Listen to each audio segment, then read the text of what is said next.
Essa semana eu estava no restaurante, tinha uma mesa muito grande lá, eles estavam comemorando algo. Toda semana eu vou no restaurante aqui, eu sempre vejo comemorações. Quando eu trabalhava com casa noturna, as pessoas estavam comemorando o tempo todo.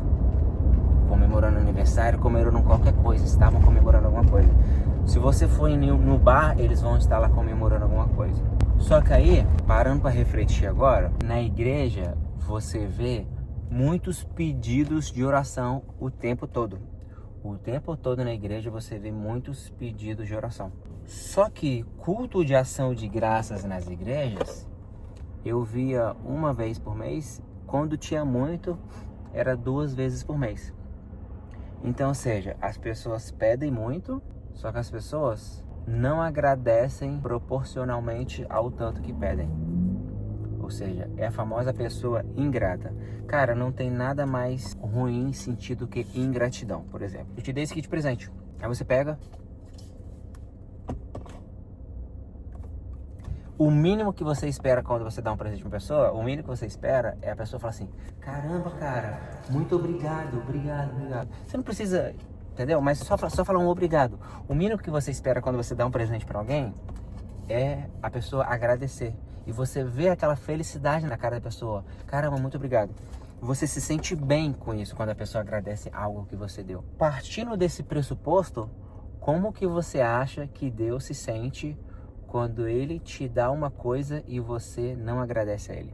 Tá pegando a linha de raciocínio? Você pediu muito alguma coisa, você ganhou. Aí, a comemoração, eu não sei aonde vocês veem aí, mas na igreja que eu ia, que eu frequentava, eu só via agradecimento 1 ou 2 vezes por mês e olhe lá. Talvez na de vocês, talvez tenha mais. Me corrija aqui se eu estiver errado. É muito mais comum você ver muito mais pedidos de oração, pedir por uma causa na justiça, pedir por um filho que está no hospital, pedir por um parente que está preso. Você vê muitos pedidos de oração, hospital, causa na justiça, pessoa que está enferma, e você vê poucos agradecimentos. Só que você vai no restaurante e você toda semana você vai ver alguém agradecendo. Eu me lembro da parada quando você dá um presente pra alguém, a pessoa só pega e não fala nem obrigado pra você. Aí agora, vamos voltar na história, alguns anos atrás, de Abraão e Isaac. Charles, o que Abraão e Isaac tem a ver com isso? Vamos lá. Não sei se você conhece a história de Abraão e Isaac, mas nessa história Deus passa como malvado, porque Deus dá o Isaac para Abraão e depois Deus pede o Isaac como sacrifício. Pô, cara, parece muito malvado. Pô, você me deu um filho, aí agora que você me deu um filho, você quer que eu mate o meu filho para te oferecer como sacrifício? Parece um Deus malvadão, sim ou não? Concorda comigo? Quando eu vi essa história pela primeira vez, eu falei: caramba, Deus é maluco, mano, olha isso, cara. Tá pedindo pra matar o filho que Deus deu pra ele, cara. Cara maluco. Mas vamos lá agora. Eu estava refletindo sobre isso esses dias, sobre ingratidão. Coisa que eu vi essa comemoração no restaurante, tudo isso veio à minha mente e eu queria compartilhar esse vídeo com vocês aqui. Vamos lá. Abraão levou 100 anos para ter um filho. 100 anos. Hoje você com 30, 40 anos, você quer um filho. Cara, quando você quer um filho e você não tem, o quanto você está disposto a pedir, o quanto você está disposto a se sacrificar para conseguir ter aquilo que você tem. Talvez você vá na igreja todo domingo pedir, fazer campanha, fazer jejum, fazer um monte de coisa. Tiver que andar de bananeira 100 km, você anda bananeira 100 km para você ter um filho. Para você, um filho que eu tô falando aqui, galera, é só refletindo sobre Abraão e Isaac, tá bom? Mas pode ser qualquer coisa que você queira conquistar, tá bom? Mas só vamos falar sobre o filho, porque Abraão queria ter um filho. Levou 100 anos, então, para Abraão ter um filho. O quanto você acha que Abraão estava ali na porta da igreja, ou dentro da igreja, entre aspas, orando, pedindo a Deus para ter um filho? O quanto você acha? Falei. Semanalmente, diário? Cara, eu acho que diariamente Abraão pedia para Deus dar um filho para ele. Vamos ser razoáveis, vamos falar uma vez por semana. Uma vez por semana, então, Abraão pedia a Deus para Deus dar um filho para ele. Chegou um tempo que Abraão até existiu, concorda? Pô, 100 anos você pedindo isso, chega uma hora que você cansa já também, né? Vamos ser humanos também. Beleza, Deus olha lá de cima e fala: vou dar um filho para esse velho. Deus vai dar um filho para aquele velho. Deus dá um filho para aquele velho, Abraão vai lá e agradece a Deus que Deus deu um filho para ele. Aí o filho cresce, Deus vai um domingo para a igreja, chega lá na igreja, cadê Abraão? Abraão não tá lá. Aí Deus pensa assim, caramba, ele deve estar passando mal, acho que não veio hoje não, ele deve estar passando mal. Beleza. O outro domingo, Deus vai para a igreja, chega lá, cadê Abraão? Abraão também não foi. Então, caramba, Abraão deve estar passando muito mal, cara. Vai o terceiro domingo, cara, chega lá na igreja, cadê Abraão? Abraão não tá aqui. Poxa vida, pô, cadê Abraão, cara? Eu vou lá na casa dele. Vou lá na casa do Abraão, eu vou ver o que tá acontecendo com ele, né? Chega lá na casa de Abraão, bate na porta. Toque, toque, toque, alguém me bate a porta. Bate na porta. Quem abre a porta? Sara. Oi, Sara, tudo bem? Eu vim aqui falar com Abraão. Abraão tá aí? Aí Sara fala, Abraão não tá aqui não, Deus. Abraão foi dar uma saída aí, ele deu uma saída com o filho dele aí. Deu uma saída com o filho dele? Ele foi fazer uma viagem com o filho dele aí e tal. Aí Deus fala, caramba, quando ele não tinha filho, ele falava comigo todos os dias. Quando ele não tinha filho, ele me adorava todos os dias. Quando ele não tinha filho, ele ia na igreja todos os domingos. Me pediu um filho, ele ia na igreja todo domingo me adorar. Depois que eu dei um filho para ele, depois que eu dei tanto o que ele queria, ele se afastou um pouco de mim. Caramba, Abraão tá adorando mais Isaac do que a mim.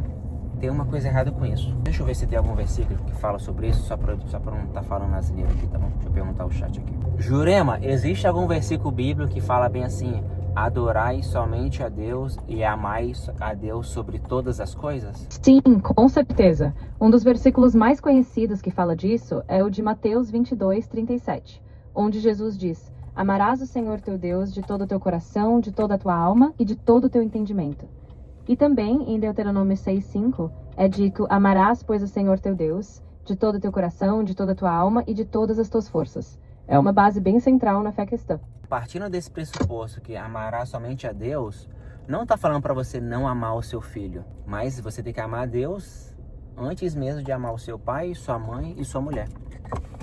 Só que aí, depois que Deus deu um filho para Abraão, Abraão começou a idolatrar muito essa criança.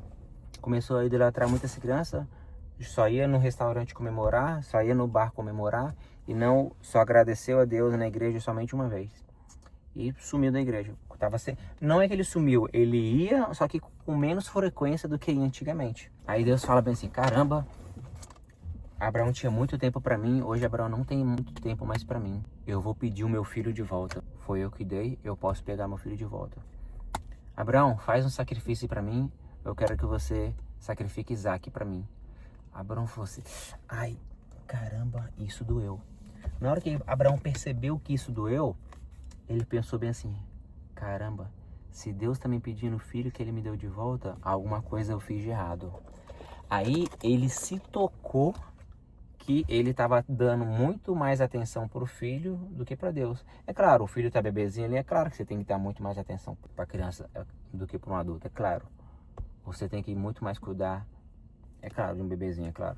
Só que partiu de um ponto que Abraão amava muito mais a Isaac do que a Deus, por isso que Deus pediu de volta. Aí Abraão percebeu isso, se tocou e falou assim, caramba, tô fazendo uma coisa errada. Eu trouxe essa história para vocês, não vou terminar a história aqui, você já deve conhecer. Mas aí, Deus teve essa experiência com Abraão e Isaac. Tá bom? Ele teve essa experiência com Abraão e Isaac. Então, por que quando você pede alguma coisa a Deus hoje, por que você não consegue? Por que você não ganha? Porque Deus teve essa experiência com Abraão e Isaac lá atrás. Ele sabe que quando ele te der alguma coisa que você tanto quer, ele sabe que isso vai te afastar da presença dele. Ele sabe que isso vai te manter muito ocupado. Ele sabe que quando ele te der um emprego que você quer, ele sabe que quando ele te der o concurso que você quer, ele sabe que quando ele te der o carro que você quer, você não vai usar aquele instrumento para a obra. Ele sabe que aquilo ali vai te afastar da presença dele. Então, como um pai cuidador e zeloso, ele prefere não te dar, para não te afastar. É a mesma coisa, por exemplo, assim, você é um pai, você tem um filho de 10 anos. Você não vai dar uma faca de presente para o seu filho. Você vai dar uma faca de brinquedo. Se você for dar uma faca de presente pro seu filho, você sabe que aquele ali é muito perigoso, ele pode se matar.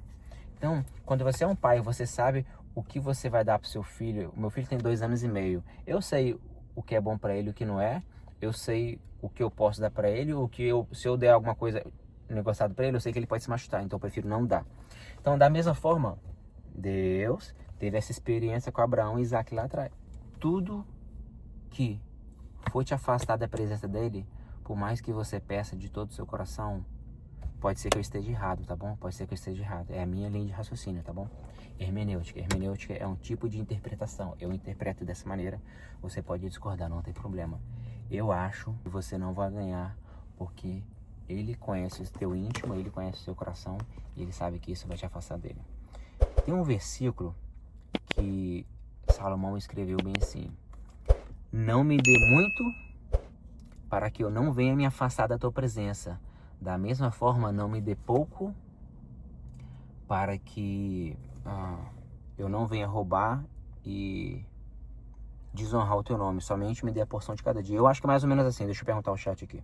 Jurema, Salomão deixou um versículo mais ou menos bem assim: não me dê muito para que eu não venha me afastar de ti, e também não me dê pouco para que eu não venha roubar e desonrar o teu nome. Somente me dê a porção de cada dia. Exatamente. Esse versículo é de Provérbios 30, versos 8 e 9. A oração de Agur, filho de Jaqué, diz exatamente isso: não me deis nem a pobreza, nem a riqueza. Sustenta-me com o pão da minha porção de cada dia. É um pedido de equilíbrio, né? Para não se desviar nem pelo excesso, nem pela escassez. Na verdade, essa oração é atribuída a Agur, filho de Jaqué. O livro de Provérbios, ele tem algumas seções que foram escritas por diferentes autores, e essa parte específica é de Agur. Salomão também escreveu muitos provérbios, mas essa oração de equilíbrio é dele. Você entendeu aonde eu queria chegar? Eu espero que você tenha entendido.